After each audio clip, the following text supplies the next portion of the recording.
दो चरण में चुनाव होंगे। 23 और 29 अप्रैल को बंगाल में मतदान होना है।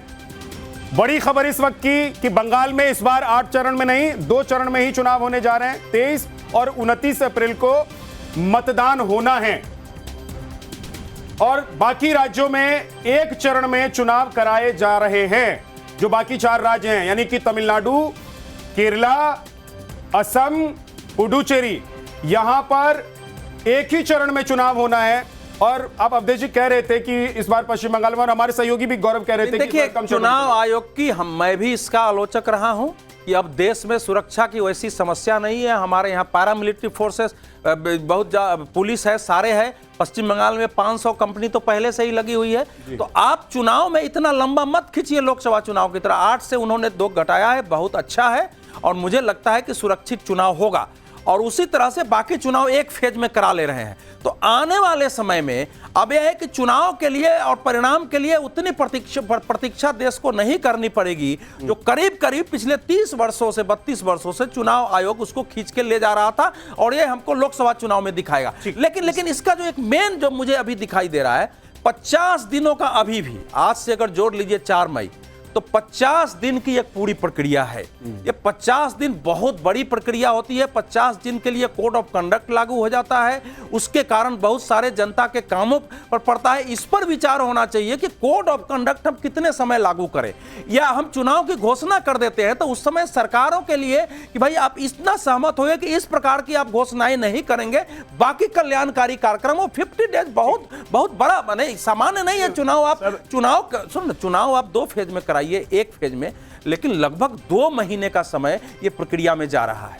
यही चीज रिएक्शन जल्दी एक रिएक्शन मेरा भी है कि मैं अवधेश जी की बातों से बहुत ज्यादा सहमत हूं।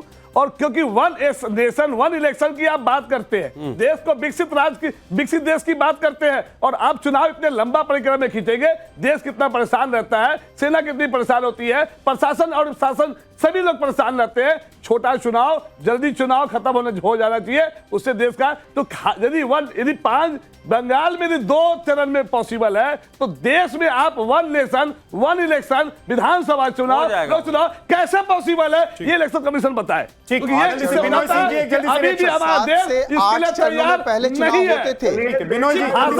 सिर्फ भाषण है।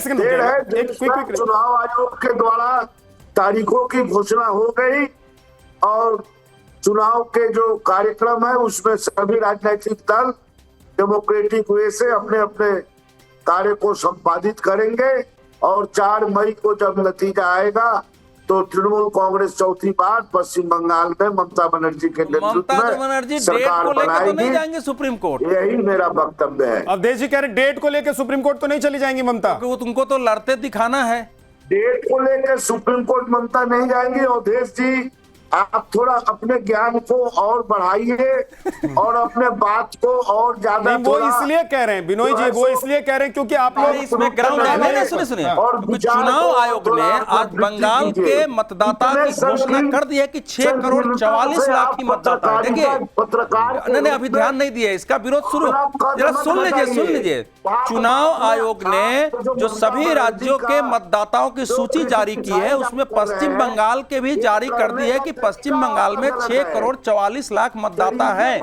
यानी अभी तक जो SIR हमने किया है, इस समय चुनाव आयोग उसी को मान के चल रहा है। आगे आएगा तो बदला जाए, वो अलग बात है, लेकिन अभी चुनाव आयोग ने घोषणा चुनाव आयोग ने 2 चरणों में तो घोषणा कर दी, लेकिन मुझे लगता है कि एक और है इसमें चुनाव आयोग की तरफ से सुनिश्चित हो कि बंगाल में जिस तरह का हिंसा और उपद्रव हुआ था 2021 के चुनाव में, मुझे लगता है चुनाव आयोग को इस बात का ध्यान रखना चाहिए कि वहां पे कोई भी आम जनता, चाहे हिंदू हो चाहे मुसलमान, किसी की तरफ से कोई हिंसा आगजनी इस तरह की घटना ना हो और आम जान की कोई भी किसी भी तरह का नुकसान ना हो।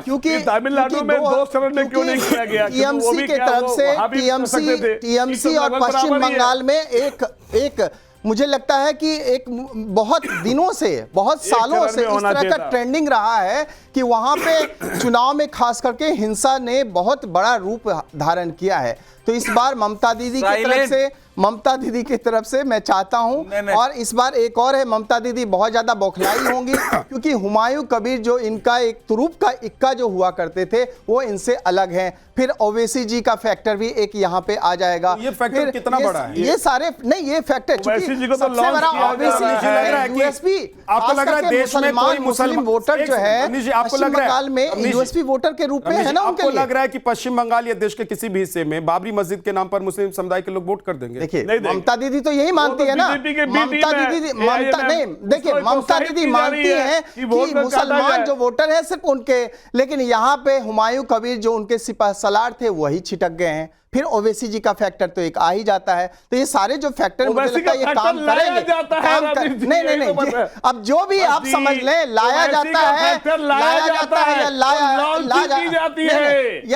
जाता है या कुछ भी हो, लेकिन इस फैक्टर में कांग्रेस भी पिस जाती है, कांग्रेस भी पिस जाती है। कहीं कोई भी फैक्टर तो कुछ भी हो, लेकिन नुकसान सबसे ज्यादा होता है कांग्रेस के साथ है। चाहे कहीं पे भी जाइए, किसी भी राज्य में जाइए, सबसे बड़ा फैक्टर यदि है वो है कांग्रेस। ऐसा है कि पश्चिम बंगाल में अब साइलेंट रिगिंग, साइलेंट वायोलेंस का ट्रेंड है।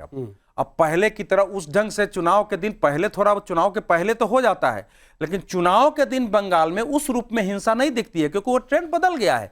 2 रात 3 रात पहले ही विरोधी वोटरों को वहां बता दिया जाता है कि आप शांति से जाके वोट डालेंगे, अगर हमारे विरुद्ध डालेंगे तो आपका फिर आप समझ लीजिए मैं क्या करूंगा। ये कैसे रोका जाए? जो साइलेंट रिगिंग का वहां कैरेक्टर था, पहले तो जो वामपंथियों के शासन में तो बहुत जगह वोट डालने जनता जाती ही नहीं थी, वो कैंडिडेट सब मिलते थे कि हम लोगों को जाने की कोई जरूरत नहीं है। उसी ट्रेंड को ममता बनर्जी की सरकार ने आगे बढ़ाया है। अब क्या है कि इतनी 2024 के लोकसभा चुनाव में टोटल साइलेंट रिगिंग थी वहां, ये कैसे रुकेगा? चुनाव आयोग के सामने बहुत बड़ा चैलेंज है। देखिए अवधेश, चुनाव परिणाम के बाद ये ट्रेंडिंग जो है लागू रहता है टीएमसी के गुंडों के द्वारा।